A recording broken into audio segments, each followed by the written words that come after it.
ইভিনিংয়ের আকাশটা দেখো, সন্ধ্যাবেলায় এত সুন্দর যে আকাশটা, এই আশ্বিন মাসের এই আকাশ, যে মা যে আসছে সেটা মানে আকাশের দিকে তাকালেই বোঝা যায় যে মায়ের আগমন প্রায় চলে এসছে।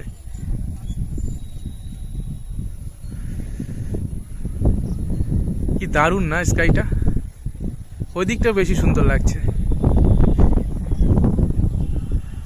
অসাধারণ। গেদা খ্যাত,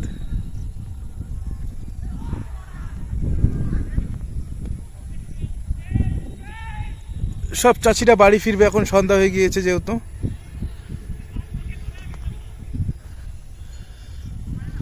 দেখো মেঘগুলো কিভাবে সরছে, মা যে আসছে সেটা আকাশ দেখলে বোঝা যায়।